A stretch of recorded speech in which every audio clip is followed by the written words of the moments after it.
Chairperson and distinguished guest participants, ladies and gentlemen. It was a privilege to come to Delhi again, on IDSA's invitation. I've been visiting India for the last several years because I have been teaching at Tribhuvan University for the last 4 decades. So that indicates that how often I come to India. And I have made a lot of good friends, and all these persons are known to me for a long time. So in the very beginning, well, the title of my presentation is Economic Growth in Nepal, Need for Economic Reforms. So this was a title suggested by the Institute. Prashant spoke for a while on the chronology of key events in Nepal. So after Nepal reinstated democracy in early 1994 was a year when there was a intra-party conflict with Nepali Congress.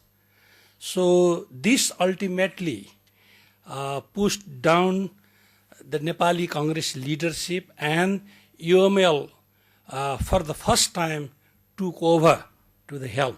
So Communist Prime Minister late Manmohan Adhikari became Nepal's first communist Prime Minister. So 1996 was the year when Maoist revolution started, and in 2005 former king took over. In 2006, as already stated, there was a comprehensive peace agreement. And 2008 was the year when not only Nepal's friends globally were excited that Nepal had a constituent assembly, because for the last 62 years, Nepali were asking for that ideal movement, and everybody hoped that the Constitutional Assembly will certainly complete the Constitution writing. After 2 years of extension, it took 4 years, but ultimately on May 27, 2012, the Constituent Assembly was dissolved by the current Prime Minister. So against this in background, since my focus area would be economic issues, I will be using only 4 or 5 slides, so let it be as it is now, just to save the time.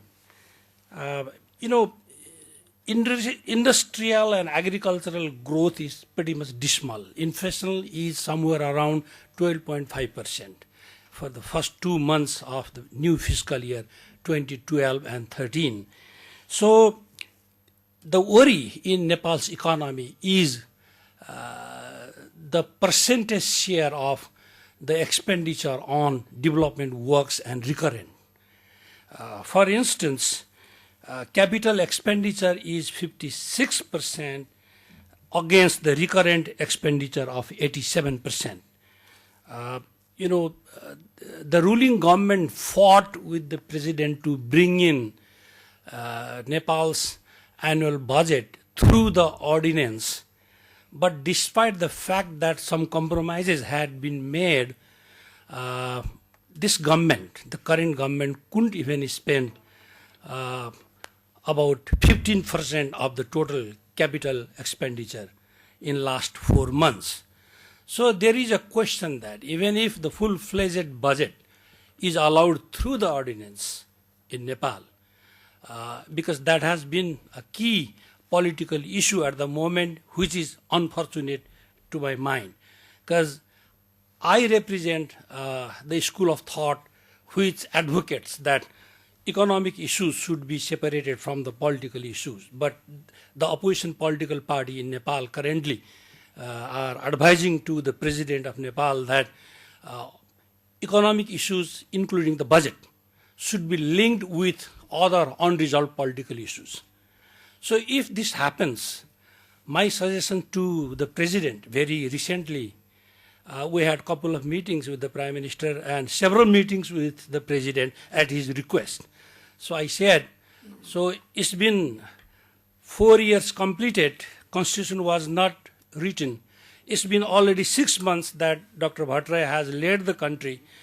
Political unresolved issues are there. So what is the guarantee that in 2 weeks' time, because by mid-November, Nepal's second budgetary announcement has to be made.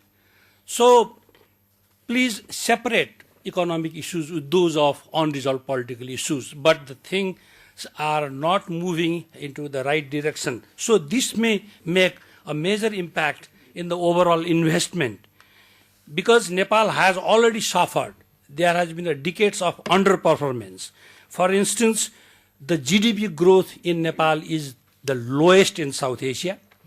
After 2004, when Nepal became the member of WTO, trade deficit increased by 4 folds. The share of export in GDP came down to 5% from 10%. So imports tripled. This may pose some questions. So what are the impact from faster rate of economic liberalization? I would briefly highlight on my understanding after this bullets in my concluding note, but let me just inform the audience that what was the impact for last about 1.5 decades. There is a declining incidence of poverty. Somebody was raising the poverty has been declined in Nepal. That is a good sign, of course, but if you take up the case of Nepal Living Standard Survey, there has been 18 percentage point decline. The figure given by National Planning Commission is different than the figure that we achieved from the survey. And if you take up the case of Oxford University's recent work on MPI poverty index, so the figure is totally different. Nepal is facing with 5 different poverty figures. You know, the incidence of poverty is in declining trend. Nobody can refute. All the reports tell us that. But the people living under $25, that figure does not converge with the declining trend of incidence of poverty. As long as you do not factor in inflation, and as long as you do not consider the exchange rate denomination, nothing much could be done. For instance, Nepal government advocates that 14,000 Nepali rupees is the poverty line. Whosoever comes below that are poor. But if you again factor in that particular amount of money with the inflation and exchange rate fluctuations, because in last 1.5 years, Nepal's currency was devaluated against US dollar almost by 20%. So $25 sort of indicator would show that Nepal needs at least 36,000 Nepali rupees to survive based on 2200 caloric intake per day. So on the one hand, incidence of poverty is declining. On the other, there are a lot of other problems as well. So there is no sort of responsible public institutions who would argue the exact sort of rate in the incidence of poverty. When I was reviewing my literature for completing this paper today, I found out that population who live on less than $125 a day standards is lower than the percentage of poor. Let us take the case of Yemen. 53% of the Yemenis are poor, but $25 population is just 18%. In Ethiopia, this is again more interesting. 90% of the Ethiopians are poor, but $125 population is just 39%. So this is pretty much tricky. We focus too much on statistical aggregates. As we know that only growth, as many people this morning were raising the question of stability, growth, I don't know. I mean, this is very, very much confusing terminology to me because growth alone is not the representative of overall human well-being. So focusing on too much on growth alone this may be pretty much risky. Take up Nepal's, Afghanistan's, and Iraq's case. In the case of Nepal, it looks like the political uncertainty and economic instability has strong and positive correlationship. In the case of Iraq and in the case of Afghanistan, Iraq even achieved 13.5% growth last year, and IMF estimates more than 12% next year. Although in the case of Afghanistan, this year they expect close to 10% GDP growth, but the point is, despite the fact that there is a greater degree of political instability, violence, etc., and etc., but economic achievement is there. In Nepal's case, the history shows as long as there is some sort of political instability, there is economic instability as well. So somewhere in the world, there is sort of negative relationship between political instability and economic growth. In some cases, there is a strong and positive correlationship between political instability and economic stability as well, which is the case of Nepal. And in Nepal's agricultural front, we haven't been doing much lately. Total factor productivity is less, and about hardly 11% of the total agricultural products get their market. 11% farmers, small farmers, are involved productively in the agricultural sector. In the FDI front, for instance, the situation is much more alarming. Nepal's total GDP figure is 3 times higher than PDR Laos and 5 times higher than Mongolia. But Nepal's FDI, for instance, is 7% lower than Mongolia and 3% lower than Laos PDR. So even the GDP growth rate is not the ideal indicator for inviting foreign direct investments. There are a couple of things that look pretty interesting for an economist like me. Let us take the example of joint venture industries in Nepal. For the first time in Nepal's history, China has overtaken India in joint venture industries. I have given all the statistical information and sources of information in my paper that you have probably in your folder. And, it is again amazing to find out in our whole history of at least 60 years of trade with India, Nepal's trade deficit against India did not exceed more than 50 billion rupees. It was somewhere around 30 to 45 billion rupees. But in case of China, Nepal has already exceeded 35 billion Nepali rupees. So trade deficit against India is 14.6%, but in last 7 years, the trade deficit with China is somewhere around 27%. So the trade deficit against China is alarmingly high, but the number of joint venture industries in Nepal. So I was, wondering, what would be the total investment in terms of the amount? The amount of money is in declining trend. Number of joint venture industries that have been operating in Nepal is in increasing trend. So there is lot of, question arising in Nepal's economic roadmap.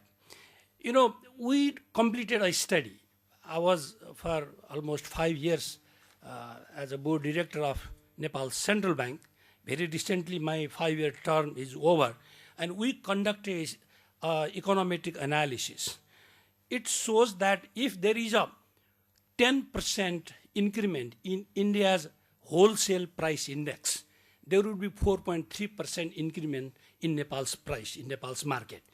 If there is a 10% increment in Nepal's narrow money, M1 into the Nepali market, there would be 4.7% increment. When India had, at some point of time, 1.5 years ago, zero inflation, Nepal still had a double-digit inflation. So it was a time when in Nepal, many people said, as long as there is a higher inflation rate in India, Nepal automatically imports India's inflation. When India has zero inflation, why cannot we import zero inflation to Nepal? So the trend, the mathematical findings of our study, for instance, is completely inelastic to the market price behavior in Nepal. This may have happened largely because of the informal activities. There are some interested groups in the bordering towns, and government is completely unsuccessful to monitor that.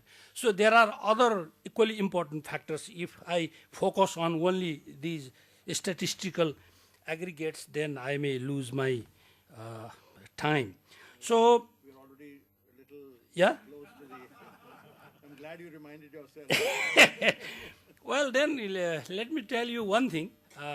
Very recently, last time when major political parties had their retreat meeting with regards to the number of federal states, for instance, in Nepal, they developed consensus that Nepal will have 11 states, functioning states. Now the situation is completely changed. The scenario is changed. Nobody knows how many states would be there. I was personally interested to find out what will be the economic scenario if Nepal will have 11 states. So I thought, if we claim to be a welfare state, for instance, a country should be in a position to guarantee at least basic social services.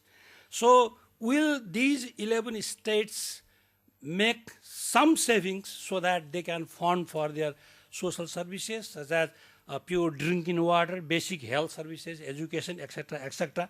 So in our study, based on the information given to us by National Planning Commission, Central Bureau of Statistics, and other organizations who work in Nepal, what was revealed was hardly, except 3 states out of 11, rest of other will make hardly 10% savings to cater for the basic services. So even with regards to supplying the basic social services, rest of 9 states would be unable. Out of 75 districts of Nepal, for instance, 32% of the total districts in Nepal make less than 5% of the net revenue for their expenditure. So, there is a huge difference in the SDI index. There is a huge difference in poverty. If you look at the macroeconomic indicators, Nepal's states are not similar. I mean, there is a lot of variation. So the fundamental million-dollar question would be only making an announcement that Nepal will be a federal state and Nepal will have 11 or 9 or 7, whatever numbers, will be in a position to make these states economically a viable unit. Why this has happened is largely because whenever we talk about state restructuring, most of the times Nepal's leader focused on only political restructuring. So as long as you do not take economic restructuring and political restructuring simultaneously, there is no question that we will be in a position to make Nepal's proposed states economically a viable unit. Thank you, Mr. Chairman.